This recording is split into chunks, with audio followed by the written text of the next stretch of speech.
One, two, three.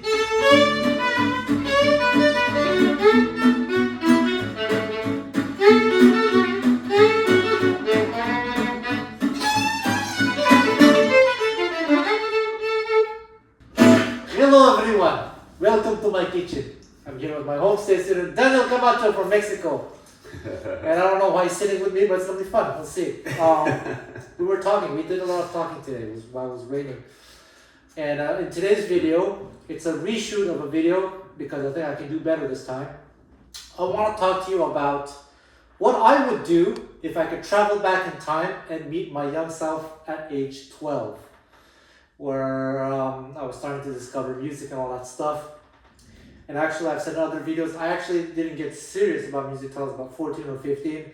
But still, I think the reason why I got very serious about music is because I saw an amazing guitar player on TV randomly one day. His name is Eric Johnson. He was never actually direct influence on my playing, but just seeing someone like that, something happened to me. So I think at age 12, maybe even earlier, if I saw something like that, something like, I don't know, maybe Django Reinhardt, a future self would introduce a younger self of me to Django Reinhardt, I think my mind would have been blown, and I would have gotten serious about music. Because when I got very serious about music, I started practicing 10 hours a day. But I've said in other videos, those 10 hours were completely wasted hours because it was not efficient at all. And so with the knowledge that I've acquired over the years, thanks to the greater musician community, all the people that I've gone to work with, who are kind of like mentors to me, or just the fact that I was able to hang out with all these amazing musicians, pick their brains, it has given me, I guess, a set of unique skills, insight into how all these great players got good. I have the formula to get good if someone is willing to put in the work. And that's what I'm going to talk about today. I'm going to go back in time and find a very young and motivated me and teach me, him, whatever, exactly what to do. And what else can I say? You might be asking, well then why don't I do it now? Because quite honestly, I'm not interested in practicing 10 hours a day anymore. Maybe not even 5 hours. Maybe, one day, maybe 5 years, in 5 years, 10 years, I might change my mind. But I want to pursue other interests in life besides practicing 10 hours a day, because that's a tremendous sacrifice. I did do that. It didn't pay off because I didn't know how to practice, but now I know. And Daniel, if you have any questions, you can interrupt me, you can ask questions. So this is what I would do. We have a few things to say, because obviously this is not realistic, but I'm going to keep this in the realm of the guitar, because I actually am interested in double bass, violin, piano, all sorts of things. But we're just gonna restrict everything to the guitar, because most of the people watching my channel are guitar players, so just guitar. So the first thing I would do is I would talk to my parents and tell them, your son is very talented. I want to see him every day. He's gonna come to my house, we're gonna play for an hour or two every day, and you'll pay me a lot of money for that. But the thing is, I'm not a big fan of the traditional way of teaching, like you come to me once a week or once every 2 weeks. For me, that feels like a pyramid scheme.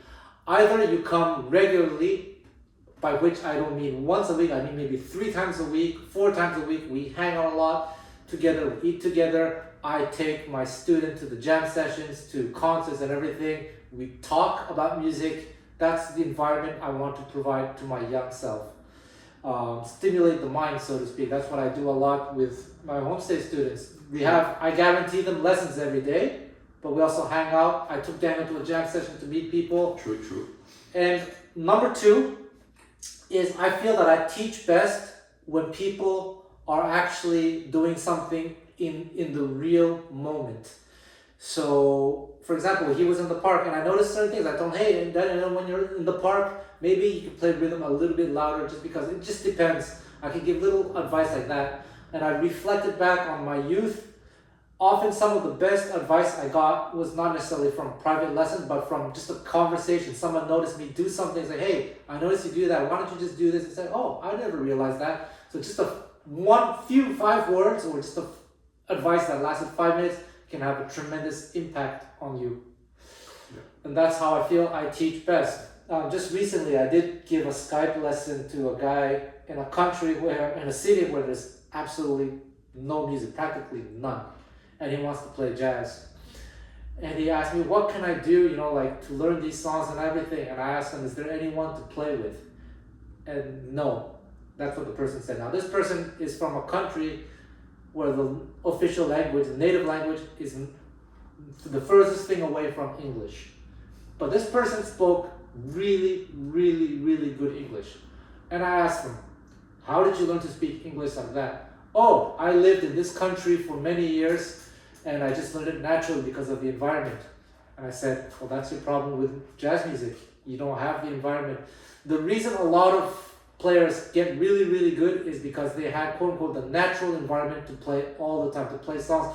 How I memorized a whole bunch of songs is not because I'm a genius, it's because early on I was very lucky to have these cafe gigs twice a week for a number of years where we had to play a repertoire, 2 sets. And besides those 2 sets, I used to jam a lot with my friends as well, so we had to learn songs. And after that, you acquire more and more songs. This natural environment is, it's not like absolutely necessary. I have met people who were able to learn despite having not a good environment, but to be honest, statistically speaking, those people are the minority. And in life, you never want to be a minority. Sorry guys, don't cancel me. I have a quick question. Yeah, sure.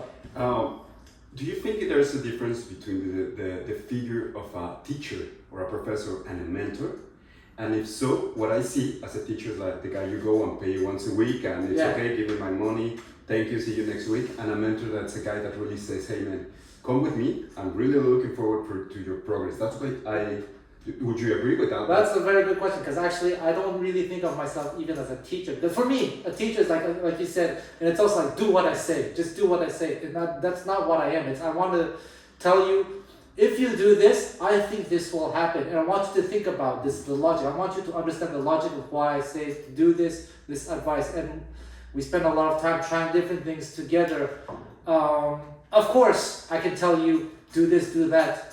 But I'm a strong believer that music is an individual journey, and what I prefer to do is to ask you a lot of questions about why you play music, what is it that you specifically want to do, and we work that way, so then I can just give you maybe a push in the right direction because I have experience in that field. Mm. So yeah, I see myself less as a teacher and more as someone with a set of, with experience who can maybe guide someone in the right direction. That's it. So that's it. Yeah, that's a good question. So that's my favorite way of quote unquote teaching, of imparting knowledge. So my young self, what I would do is I would teach them, and then myself, I'll tell them, all right, listen to this Django Reinhardt. Isn't it awesome? Listen to this recording. I'm pretty sure I'm me, so I know that I would have flipped if I heard Django Reinhardt at age 12. I actually discovered Django maybe I think around age 15, Yeah. but I didn't get into it until about age 18 because at age 15 there was no YouTube, and I went to the record store and I put on a Django record because I read his name in guitar magazines, and I put on a record where he wasn't playing much. So I said, well, this sucks. He was not featured. And it wasn't until I was 18 when I heard Minor Swing that I was all like, whoa, my life changed in one instant there when I heard Minor Swing. And so yeah, going back to my thought myself, I was like, check out this recording, check out these recordings, Django Reinhardt, I would have flipped. And then I would teach my young self to play accompaniment. Just play very simple chords with whatever technique that I might have had at the 12, which was not much. And then as I get more and more advanced, I will show more quote unquote the real chords, the native language, so to speak. And so that's what I would do. I would teach my young self to play accompaniment for me. And there's a YouTube video of Larry Coryell doing an interview like that when he was, 18 years old, 20 years old. He said that he had studied jazz, just like me. He thought he could play jazz until he went to his first real jazz jam session when he realized, despite everything that he had studied, he actually could not play jazz. And someone actually was nice to him and said, hey, I forgot the story, but you can watch that on YouTube. Anyway, this experienced player told the young Larry Coryell, hey, you're not good. We should get together, you should come to my house and play some accompaniment for me. That was the same thing. That's what changed his life. And that's something that I see in common with a lot of great players, this opportunity to play with people who are better and who could guide them, mentor them, this community. So that's exactly what I would do. I tell myself, all right, just play this chord, we're going to learn this song, you're going to play rhythm for me. Every now and then I'll tell them, all right, take one chorus, take two choruses. But here's one little other thing about me that has changed over the years is, okay, when I was young, it's true that I kind of wanted to be like a star guitar player, like a virtuoso, like a soloist in front. That's what everyone sees, the soloist, everyone who's in front, the singer or whatever. But with age, and also maybe because I realized eventually that I'm competing with people like B. Ray, like Graham Angelo, all these great players, that maybe I should focus on something else. And the thing that I've focused a lot in recent years is not being a star, but how to play with a band, how to play artistically, how to present a concert, how to talk to an audience, how to organize the music, so to speak. Like if we play together, how many choruses will I take? Can I tell a nice story and X amount of choruses? How long should the song last? Where do we build the dynamics? The whole musical package, so to speak, is something that is often overlooked. You can be a star soloist, you can improvise very well, but can be someone who is not good at playing in a band, you know? And David Reinhardt, Django's grandson, also talks about this in his DC Music School course that I produced a number of years ago. He is someone, because of his grandfather's name, who got pushed onto the world stage at a very early age. And he says he felt so intimidated. He was very intimidated because all the other people around him were the same players, all the best players in the world. Imagine being like that and being 15 years old and having the name of your grandfather and looking like your grandfather. It's so much pressure. And he said that he realized that, okay, maybe I shouldn't try to compete with them. It's not a competition, but you can't help but feel the pressure. Maybe I should focus on all those things like musicality, how to play with a group. And so I feel it's the same thing. So I want to teach my 12-year-old self such things as well, because there are a lot of players, in my opinion, great players, who are not so good at such things. It's a different skill. So for me, it's the global package. That's what I want to teach my 12-year-old self. For example, how to behave at a jam session. You know, if I'm 12 years old and I got to play jam with a very great player, I will tell them, don't take 10 choruses. I've seen that. I've seen like players who are not so experienced, not so good. They have the lucky experience to play with someone far beyond their league and piss off the famous player or the good player. But the good player is nice. We'll never say things like, yeah, whatever. But you know, you don't want to piss people off. I think one thing I got to befriend a lot of these great players is because I knew how to behave in front of them. How to, if they gave me a solo, like I'm not going to take 1,000 choruses. You know what I mean? I have seen that. So this kind of like, it's kind of like being a parent, you know? So that's what I will teach my 12-year-old self. So we play a lot together, play rhythm. He'll play rhythm for me every now and then. All right, take a little solo here. I'll start showing them myself melodies, like really, really simple stuff, and I'll show them, you know, okay, well, over this chord, play this phrase, and gradually over time, I'll start to explain the grammar and everything. But first, the priority is music, and that is repertoire, because if I've noticed anything, what's the biggest problem for a lot of players who are struggling is they don't have repertoire. Yeah. And I'm very happy that you've acquired quite a decent volume of repertoire. And I see you've progressed since last. He was one of my Homestay students 8 years ago, and now he's back 8 years later, and he's able to play in certain capacities as a professional player. You can play good rhythm, and you play really, really good rhythm. So I'm very, very pleased with that. All these things that I talked about in my videos. So 12-year-old self doing that. At one point, what I'm going to do is I'm going to start taking myself, my young self, to concerts. Now, Gypsy jazz isn't the only thing that I do. I also like other styles of jazz, namely the older stuff like swing and bebop. The thing is, when I was young, I did take jazz lessons, which were like kind of bebop based, but actually no one taught me how to listen to that music. So it was very, very hard for me to like listen to Joe Pass, what's going on. I didn't understand anything that they were doing. Having a mentor like me to say, listen, this is how the music works. See, this is an intro. I remember I got a Joe Pass record. He played night and day. And I remember I had the real book, the chords night and day. And I was like, I can't follow. What the hell is going on? The reason for that is because in the beginning, Joe Pass takes a very long intro where he's solo that has nothing to do with the actual chord progression. So I didn't know that was the intro. Things like that. Here's the intro, here's the chorus. I noticed here they do this arrangement here. They skip an A section here, they skip a B section. How to listen to chord progressions and understanding such things. So that's stuff that's best done outside of like a private lesson. It's like we just sit down together and listen to this. Listen to the bass line. Look at the bass player did this. The piano player played this chord, etc. Yeah. You know? I have another question. Yes. Going back like to the figure of the mentor and the self-education. Yes. Like, okay, a mentor is really important, but the time you spend with yourself practicing is really important as well. Of course. So what you said about this guy interviewed Korea. Yes. So that he was really like, dude, I'm nailing it, you know. And then he went to a jam session and he figured out. Why do you think that our own perception of our own playing when we don't go with other people is so biased? Biased.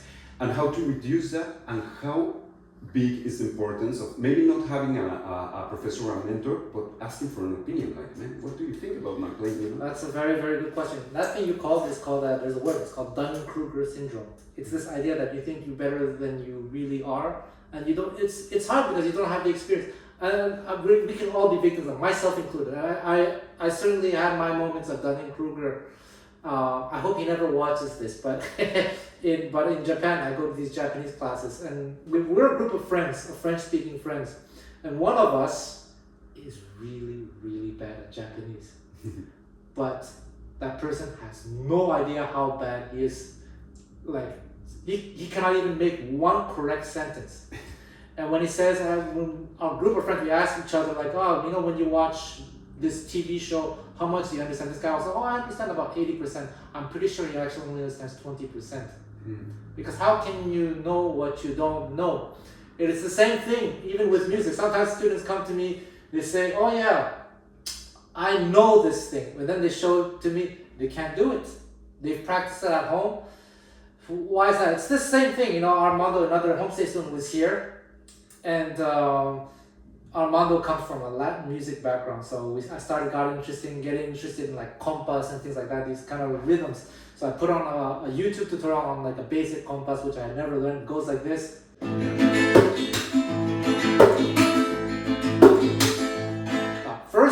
The first time I did it was like a few days ago. I was like, all right, like this, then like this, then like this, then like this, then. And then, like that, I broke it down.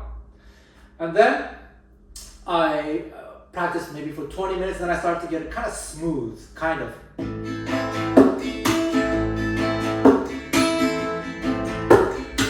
But see, now it looks like I can do it, but I can tell you, I cannot do it. Why is that?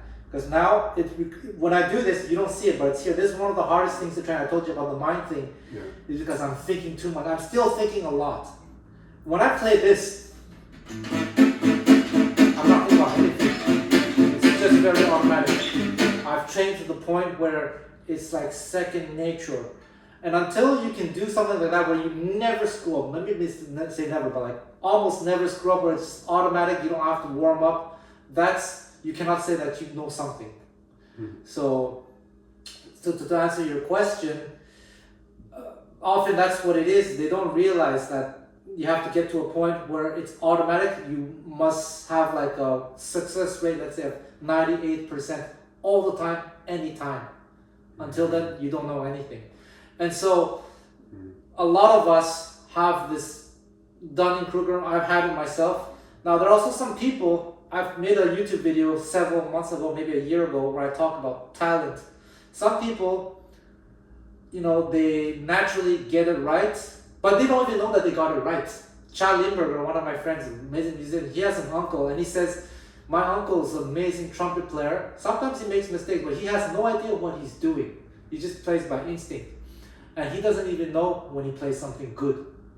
You know, like a lot of these DC music school artists, I tell them about, oh, you know, you're doing this technique and everything, like with Bill, you know, when you play bebop, your time feels like that. And he says, oh, really? I didn't know that. It's just automatic. So, a lot of these talented players, they got good, but they don't know that they got good. They don't even know, they can't explain it. But the other point is true. You can get very bad and not know that you're bad.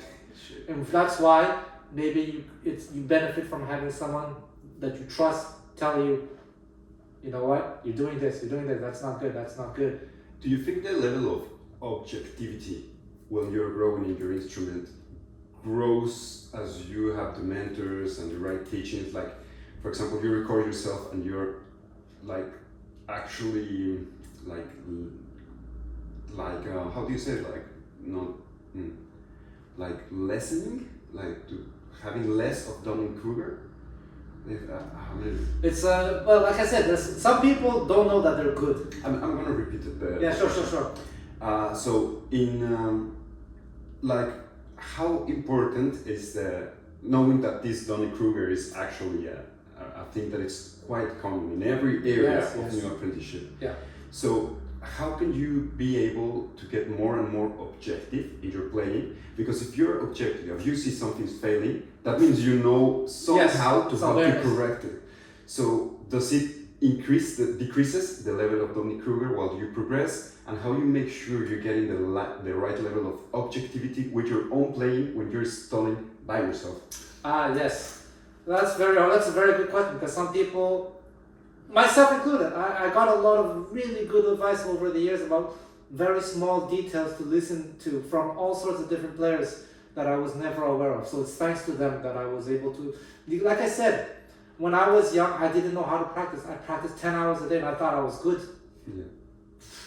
But over the years, I got advice from here. So now I have the quote unquote, the secret formula to get good, depending on what your goal is. But then, so it's awareness. So it's good to have someone who can tell you such things. And now I think I have knowledge to tell anyone such things, but some people don't want to hear it too. I know.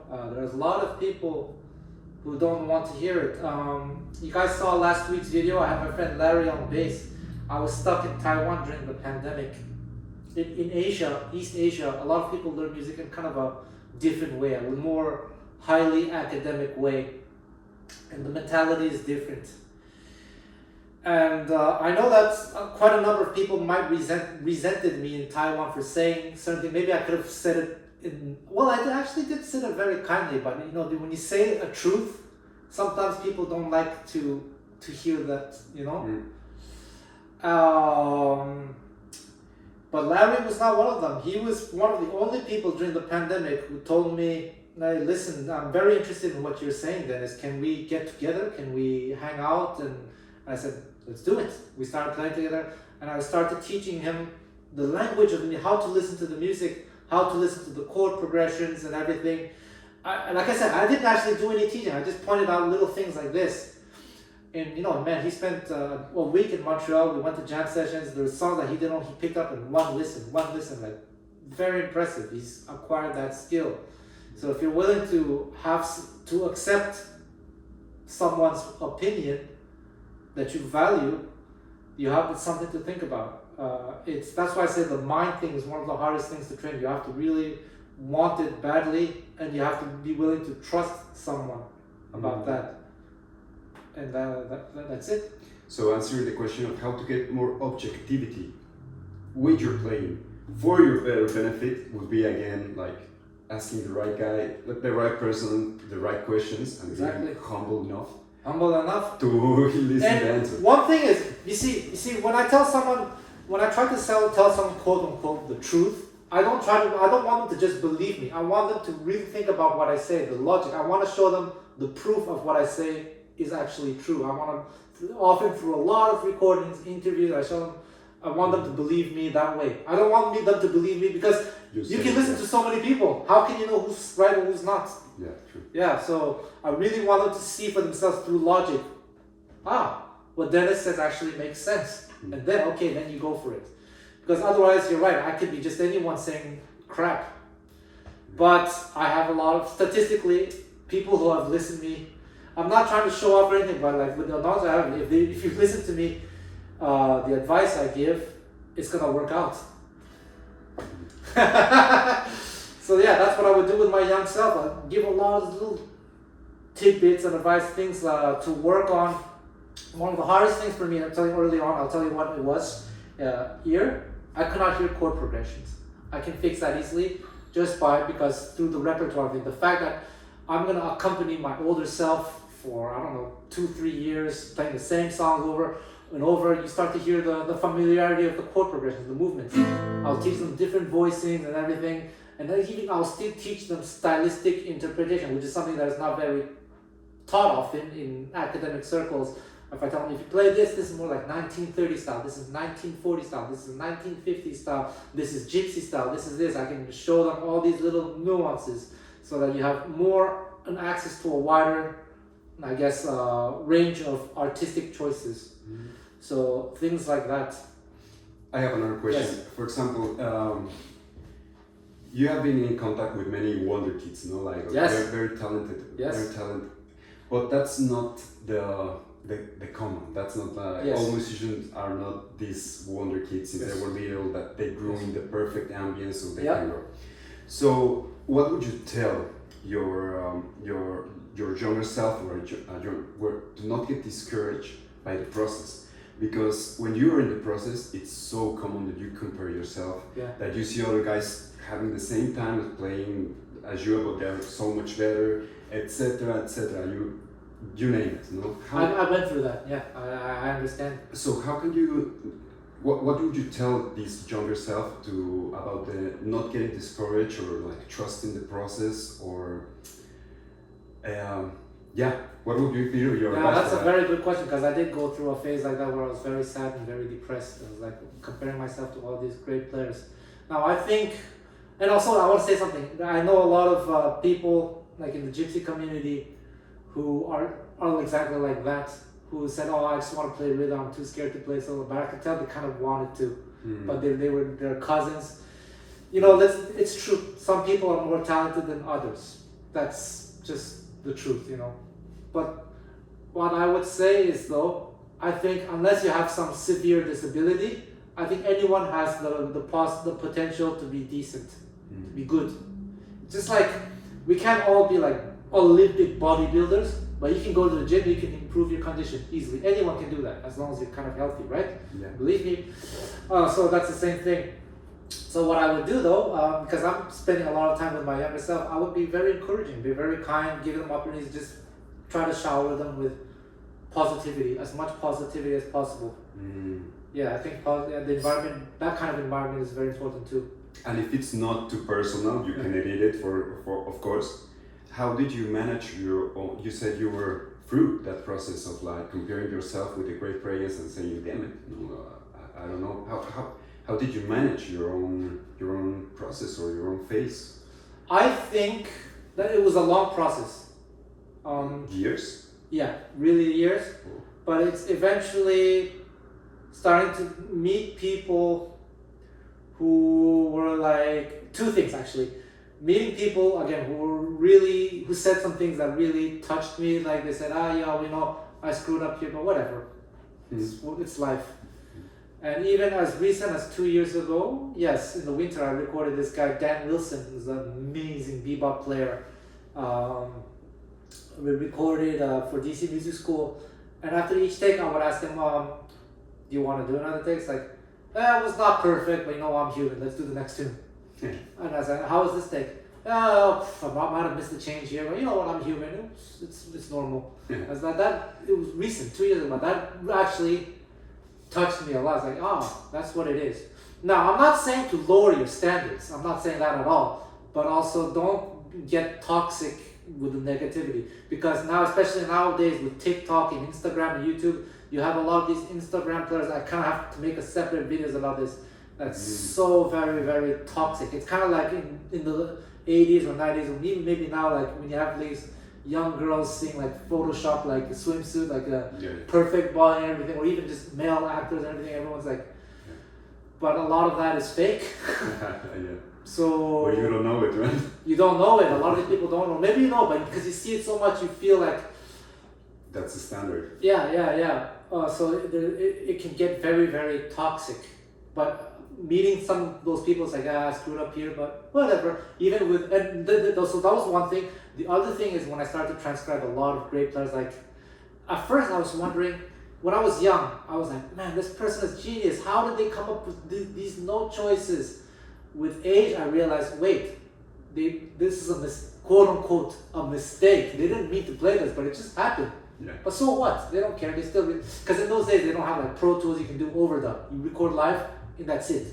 And man, there's a lot of notes that people play like in the 50s, 60s, 70s that are very, very, very questionable.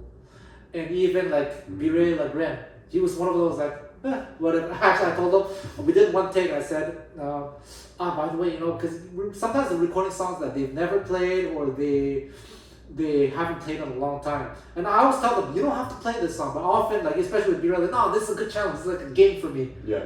Okay, sure, I let him record it.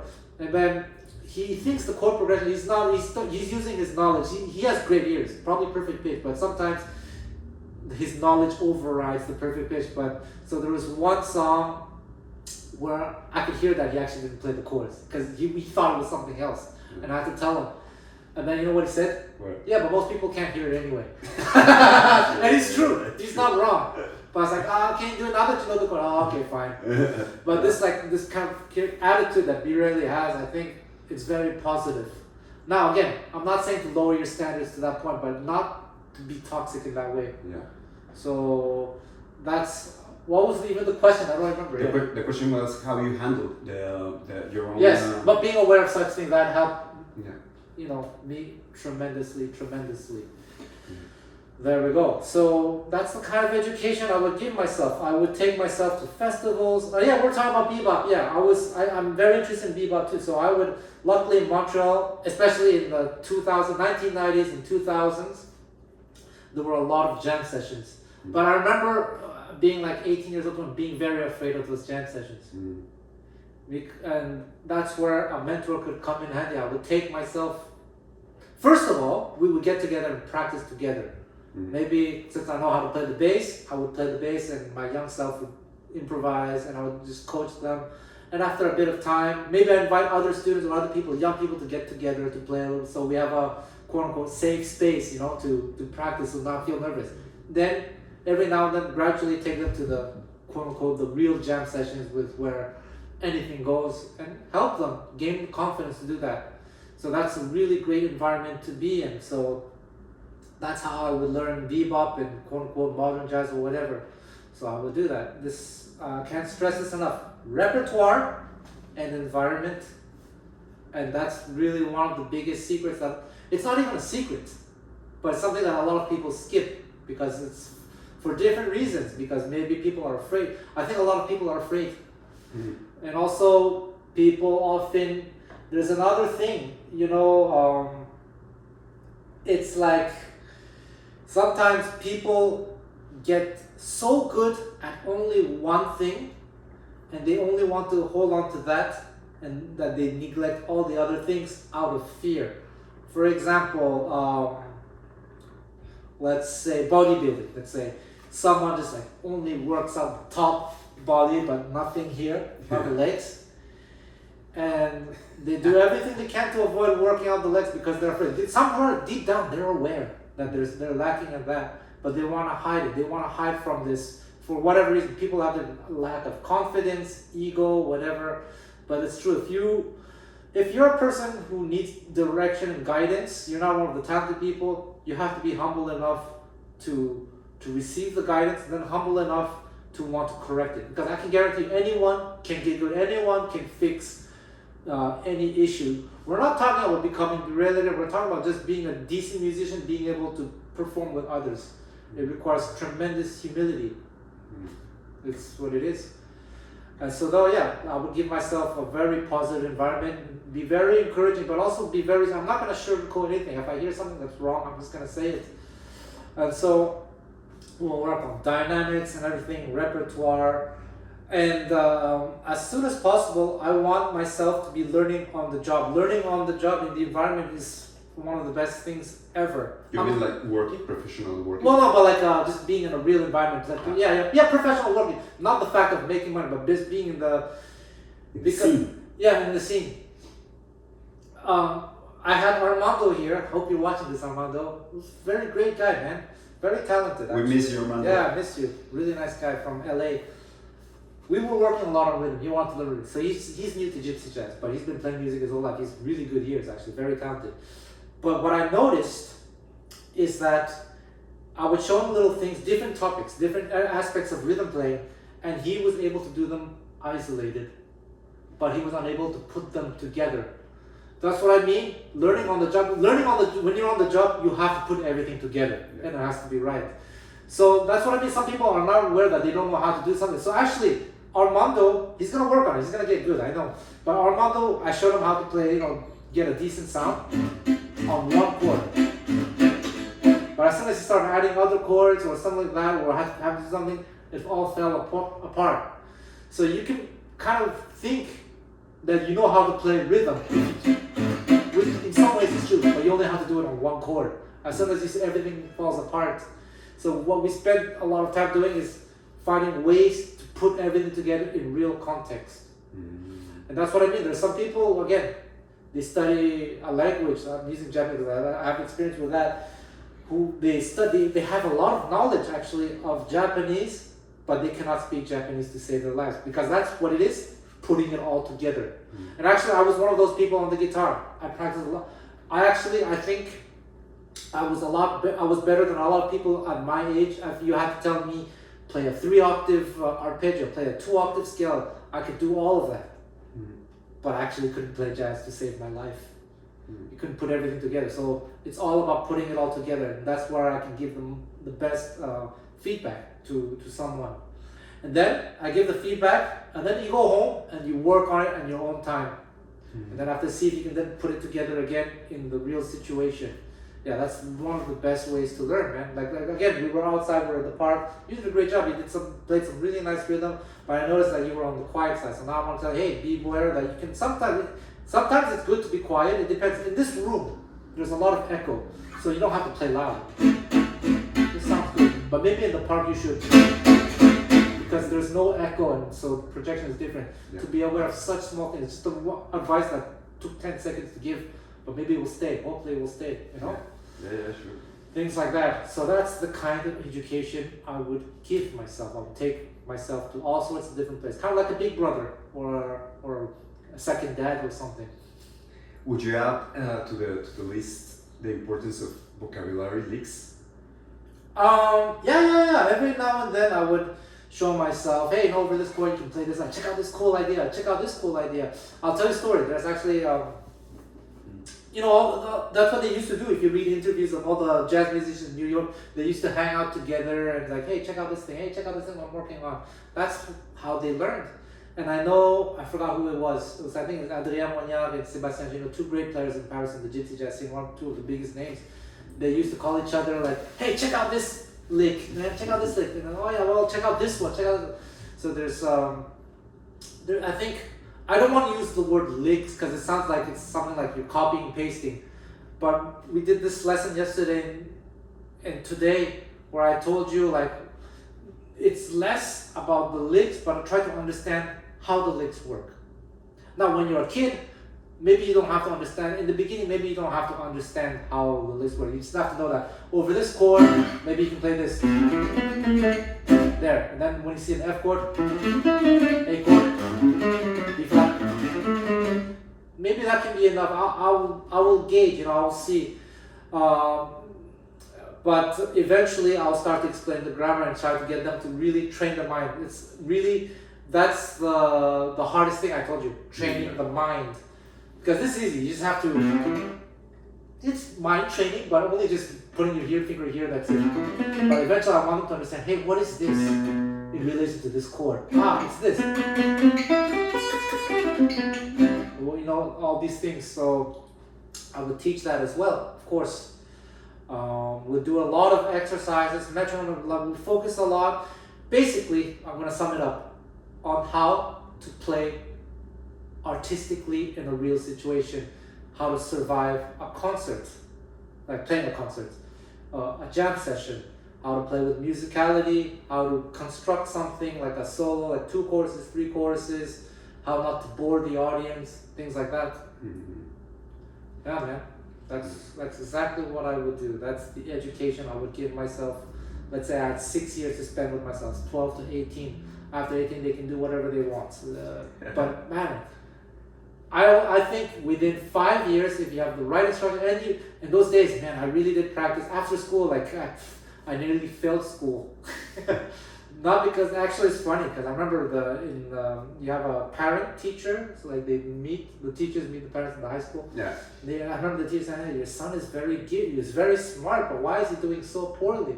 Well, I was either playing video games or playing guitar. Yeah. I just didn't care about school, but I still passed everything. Under the French system, you have the school year. The French system in France, you have what are called trimesters, 3 trimesters. The 2, you get 3 report cards. The first 2, you can kind of fail them, but the third one, you need to pass it. So I often get my parents were really pissed off at me for not doing well in the first 2, but the third I always passed. So I never skipped a grade. But my priorities were elsewhere. But yeah, man, I used to practice a lot, but unfortunately it was wasted. Now imagine if I had the right guidance practicing 10 hours a day. Yeah. Speaking of practicing a lot, I had one DC music school artist here. I'm sitting right there. I made lunch for him, but he had this guitar and he was practicing something. I don't know. He had the metronome on 2 and 4 or just beat 4, and he was practicing some idea.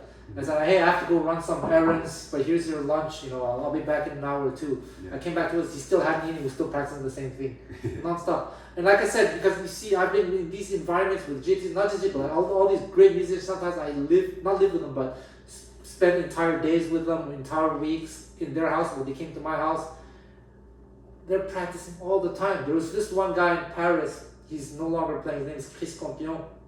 I met him when he was very young, like 19 years old. And I asked him, do you practice a lot? No, I almost never practice. But actually, I understand what he means. For him, his mind would practice like, okay, like today I'm going to practice 1 hour of sight reading. But actually, I remember one time I went to visit him. His dad runs the Tuileries in Paris, which is like the carnival. you know, the Jardin Tuileries. I don't know if you know that. And so he plays. So he works there. At that time, he was working there, but actually he wasn't doing much. He was just sitting in the tent with his guitar. And I remember arriving one day at like, I don't know, 1 p.m. He was just practicing some phrase or something. And I went out, came back like at 6 or 7 p.m. He was still practicing the same phrase. And then after Chavlo Schmidt came in, and we played all night. Man, that's awesome. How long ago was that? It was very long time ago. William Brenard was there, you know, bass player William Brenard. Yeah. At that time, he didn't play bass yet. He was still playing guitar. So that was a very long time ago. Very, very long time. But I got to witness this, the repetition. People put in a lot of hours. It's repetition. One last question. Do you think like all art is like full of this idea of finding your own voice, your authenticity? Do you think in certain extent that is true, even if your authenticity is not as brilliant as, I don't know, the big players, Pirelli, Adrian, whatever? Do you think that's kind of true, or it's just more like learning to speak really well something? Or My personal opinion is that like I said, it's an individual journey, and I prefer that people decide for themselves what is it that makes them happy with music, and then I'll help them achieve that. Whatever it is that makes you, if you don't want to learn to improvise, fine. You just want to learn copy Django solos note for note, that's what makes you happy, that's fine.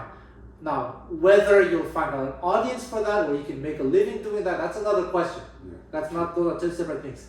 So, but like your personal happiness and making a career in music are very different things. But if you want to say, I want to play jazz. I don't want to learn to improvise. I just want to play other people's solos, and I don't know. But I also want to have a career in music. Okay, now you're making things very hard for me. Yeah. So you have to. There's a balance, you know.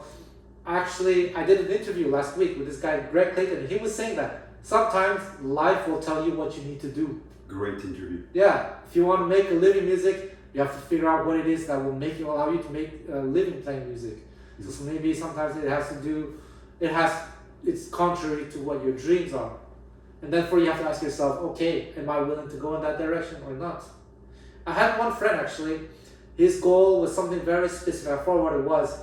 And what did he say? He said, if I wanted to get rich playing music, then I would quit music, I would become a banker. Yeah. I want to do what makes me happy. But you know what happened? He actually ended up being a banker.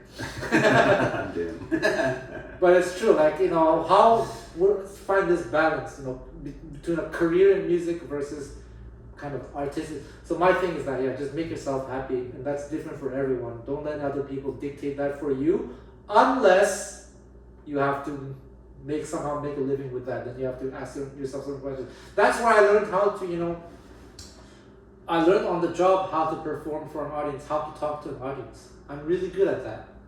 No, I really am. And like, if you give me a concert and need me to MC, I'll do it, no problem. But the first time I did it, I was so scared. I was so shy. But now I have this experience. I learned on the job. I watch other people, how people interact with audiences.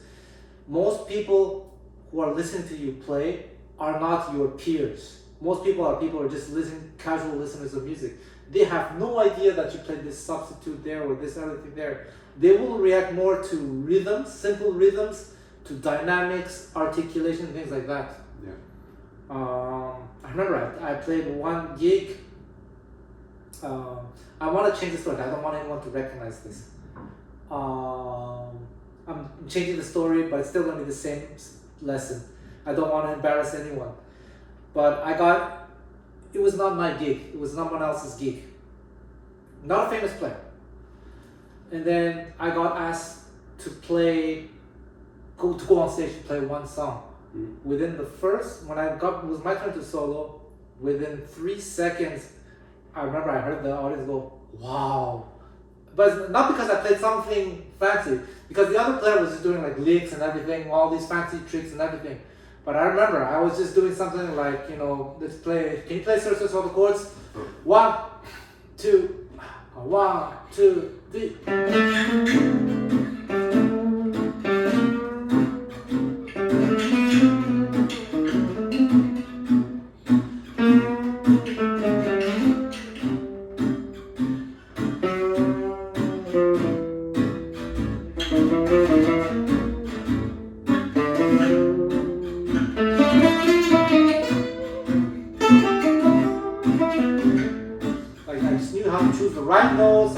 bends, where to play with dynamics, everything.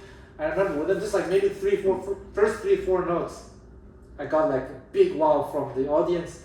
But that guitar player never got one single wow from the whole concert. But they loved it. They loved it playing. But how to really play for an audience, how to capture the attention, is something I learned how to do from watching a lot of these great players who also have that ability.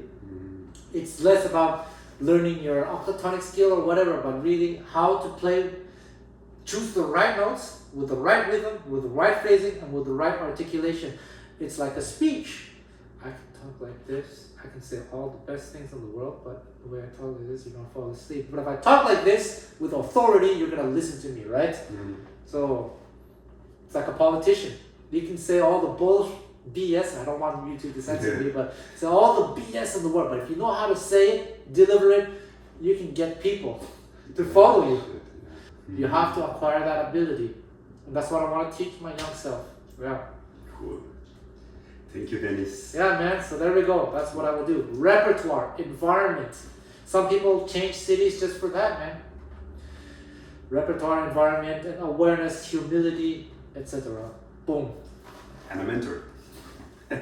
Here I am to give you some extra information. As they say, the devil is in the details. So, repertoire, environment, and all that. And I forgot to say that I would also encourage my younger self to go out there, meet people, find other mentors, take lessons with other people. There's no problem with that. We can also discuss what my younger self might have learned with X or Y person. As they say as well, it takes a village to raise a child. So I think it's true in music, especially in jazz. It's community music. It's good to get information from as many sources as possible. And then with me, the older me, we can discuss these things to get my younger self to think critically and whatnot. And one thing is, as I mentioned, because the older me, the present me, has a lot of experience. I learned to play by ear, but I'm also very familiar with the academic curriculum, so to speak. I can explain things from both angles. So when we're looking at tunes, standards, I can explain the historical origin of this song, body and soul. I've talked about this in previous videos, so you'll have to watch my entire library, my entire collection of videos here on YouTube. Be sure to like, be sure to subscribe, or you can support me by buying something on DC Music Store, Soundslice, or something on Amazon. Check out the links in the description box. But yes, teaching my younger self all these things, and I would also encourage my younger self to learn everything by ear from listening to the records. This takes a lot more work, but it's going to train something very important, the ability to hear, to perceive subtle nuances. Because part of learning by ear is not just figuring out the notes or the chords, it's about hearing how the notes are sculpted, so to speak. Legato, staccato, vibrato, how wide the vibrato slides and whatnot. All sorts of things. You can play a note C like this as a quarter notes. You do this. You do this.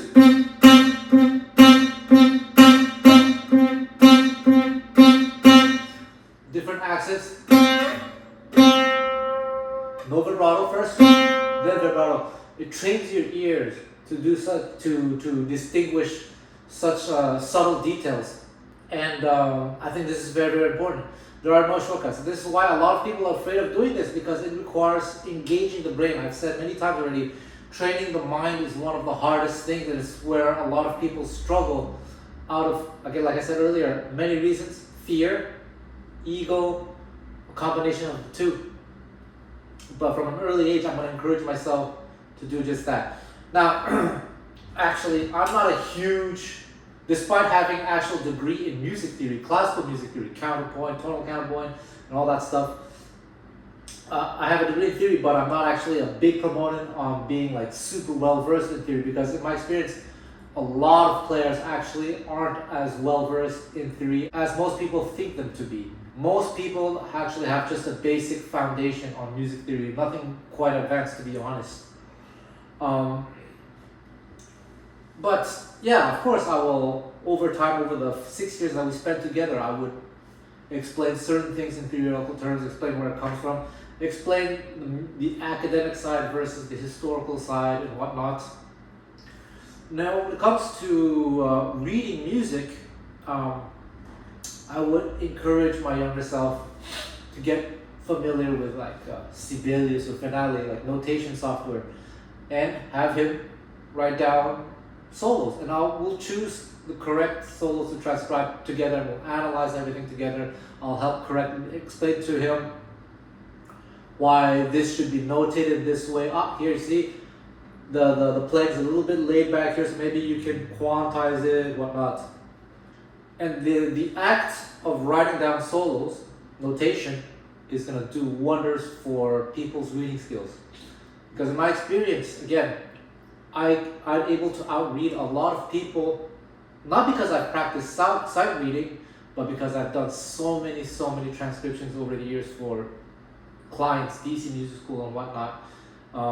I'm by no stretch of the imagination am I a good reader, a sight reader, but you can give me any piece of music and I can decipher it quite quickly. I may not be able to sight read it on the spot, but I can read very well.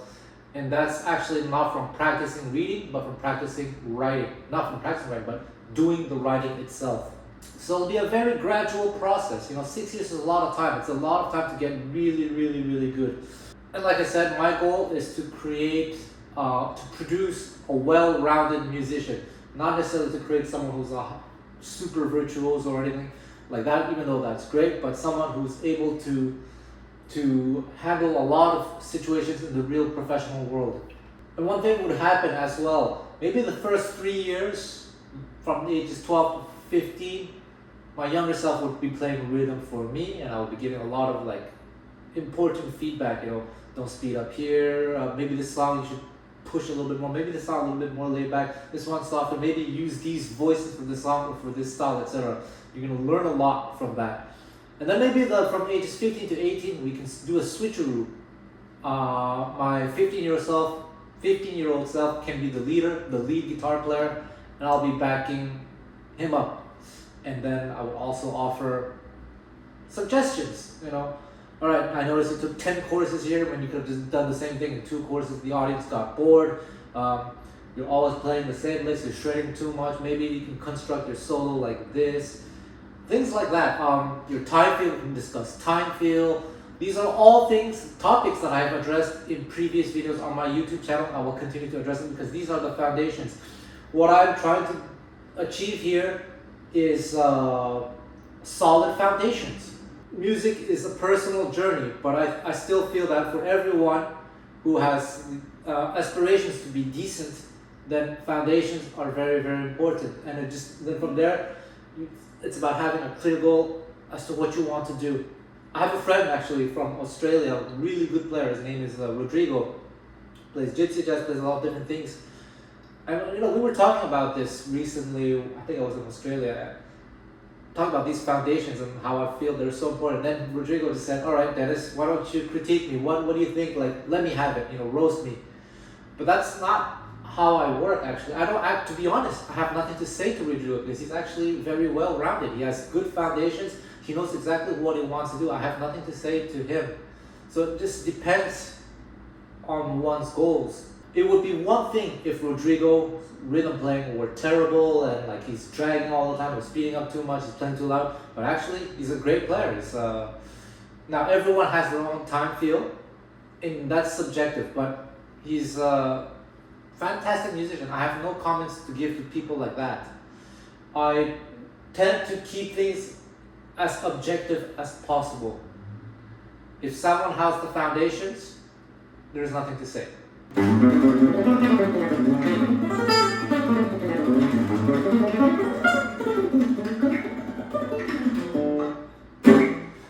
One thing also about technique, I'm so familiar with all these different guitar techniques, the traditional technique that most people learn today, the Gypsy jazz technique, the George Benson technique. I could teach that to my younger self and save quite a lot of time and quite a lot of money.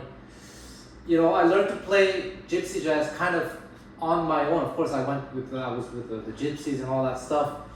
But I had to figure out a lot of things on my own, things that can take someone maybe 2 months to achieve, and maybe take me a year or two. So I would save myself quite a lot of time. And like I said, in those days, man, I really did practice a lot. Like I went for it.